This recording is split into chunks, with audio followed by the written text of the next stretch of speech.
તોડફોડ મારપીટ કરનાર રીઢો ચોર નીકળ્યો। બસના ડ્રાઈવર ક્લીનરને જાનથી મારી નાખવાની ધમકી આપનાર શાહિલ મોપેડની ચોરી ચેઇન સ્નેચિંગના ગુનામાં પણ સામેલ। સુરતના ઉધના વિસ્તારમાં બીઆરટીએસ બસમાં તોડફોડ અને ડ્રાઈવર ક્લીનર પર હુમલો કરનાર આરોપી રીઢા ગુનેગાર નીકળ્યો છે।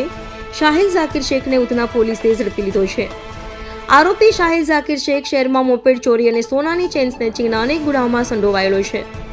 બસમાં મારામારી કરી ધમકી આપી હતી। આરોપીએ ઉધના વિસ્તારમાં આવેલી લક્ષ્મીનારાયણ બીઆરટીએસ બસમાં ઘૂસી ગયો હતો અને અચાનક કાચ તોડવાનું શરૂ કર્યું હતું।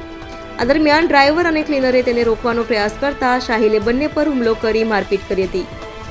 ઉધના પોલીસે બાતમીના આધારે આરોપીને ડિંડોલી ભેસ્તાન આવાસ ખાતેથી ઝડપી લીધો હતો। આરોપી પાસે ચોરી કરેલા 2 મોબાઈલ ફોન, 2 સોનાની તૂટેલી ચેન અને 1 રેમ્બો ચપ્પુ મળી આવ્યું છે। ઉપરાંત આરોપી પાસેથી 1 મોપેડ પણ મળી આવી હતી, જે તેણે ગોડાદરા ખાતેની નીલકંઠ સોસાયટીમાંથી ચોરી કરી હોવાની કબૂલાત કરી છે। પોલીસની વધુ પૂછપરછમાં આરોપી અન્ય ચેઇન સ્નેચિંગના ઘટનાઓમાં સંડોવાયેલ હોવાની કબૂલાત કરી છે। પોલીસે રૂપિયા 2 લાખથી વધુનો મુદ્દામાલ કબજે કર્યો। ઉધના પોલીસે આરોપી પાસેથી રૂપિયા 2 લાખથી વધુનો મુદ્દામાલ કબજે કરી આગળની કાર્યવાહી હાથ ધરી છે। પોલીસ હવે તપાસ કરી રહી છે કે આ ગેંગમાં અન્ય કોણ સામેલ છે અને આરોપી અત્યાર સુધીમાં કેટલા ગુનાઓ કરી ચૂક્યો છે। સુરત શહેર પોલીસ ડીસીપી ભગીરથ ગઢવીએ જણાવ્યું હતું કે આરોપી શાહિલ ઝાકીર શેખ વેક્સિન શેડ્યુલ પ્રમાણે ફિક્સ સમયે ગુનાઓ કરતો હતો। તે વહેલી સવારે અને સાંજે રોડ પર આવતા રાહદારીઓને ટાર્ગેટ કરતો હતો। બીઆરટીએસ બસમાં થયેલી તોડફોડ અને ડ્રાઈવર ક્લીનર પરના હુમલા બાદ પોલીસ સતત તેની શોધખોળમાં હતી। તે ગોડાદરા, ઉધના, પુના અને સલાબતપુરા વિસ્તારમાં અન્ય ગુનાઓમાં પણ સંડોવાયેલો છે એમ તેની વધુ પૂછપરછ કરી રહ્યા છીએ। રિપોર્ટર નૈતિક રેશમવાળા, સુરત। દિવસ અગાઉ ઉધના પોલીસ સ્ટેશન વિસ્તારમાં લક્ષ્મીનારાયણ સોસાયટી જે ઇન્ડસ્ટ્રીયલ છે એરિયા, એમાં બીઆરટીએસ બસ સ્ટેશન પાસે બીઆરટીએસની બસ હતી। એમાં એના ડ્રાઈવર સાથે એક વ્યક્તિએ મગજમારી કરી હતી। આ વ્યક્તિનું નામ શાહિલ ઉર્ફે શાહુ ઉર્ફે વસીમ શેખ છે। એણે બીઆરટીએસના જે ડ્રાઈવર હતા એના સાથે મારામારી કરી, એને ચપ્પુ બતાવ્યું હતું અને બસનો કાચ તોડીને ત્યાંથી નાસી ગયો હતો। પોલીસ આ આરોપીને શોધતી જ હતી। પોલીસે જ્યારે આરોપીને પકડ્યો ત્યારે એની પાસેથી એક રેમ્બો છરો, એની પાસેથી 2 સોનાની તૂટેલી ચેન, 1 મોબાઈલ અને 1 મોપેડ મળી આવ્યું હતું।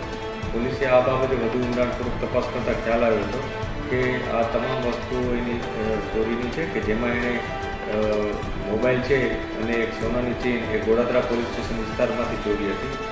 જે ત્યાં બંને આ ગુના નોંધાયા હતા। આ બંને ગુના ડિટેક્ટ કરવામાં આવ્યા અને સાથે સાથે પુનામાંથી એણે મોબાઈલ સ્નેચિંગ કર્યું હતું, એ પણ મળી આવ્યું છે।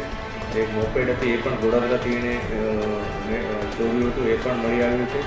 આવી રીતના કુલ 4 ગુના ડિટેક્ટ કરવામાં આવે છે। આ ઉપરાંત એક વધારાની જે સોનાની ચેન હતી એ આરોપી કબૂલ કરે છે કે એણે HTC market Salabatpura police station વિસ્તારમાં કોઈ જગ્યાએથી ચેઇન સ્નેચિંગ કર્યું હતું।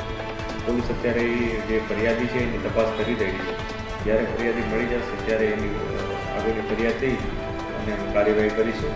આ જે આરોપી છે શાહિલ ઉર્ફે શાહુ, એ અગાઉ પણ 4 ગુનામાં આરોપી તરીકે હતો, કે જેમાં મૈદરપુરા, કટોદરા, સલાબતપુરા અને અઠવા આ 4 પોલીસ સ્ટેશન વિસ્તારમાં એણે અગાઉ આ જ પ્રકારના ચોરીના અને સ્નેચિંગના ગુના આચરેલા હતા। એટલે આ એક રીઢા પ્રકારનો ગુનેગાર છે।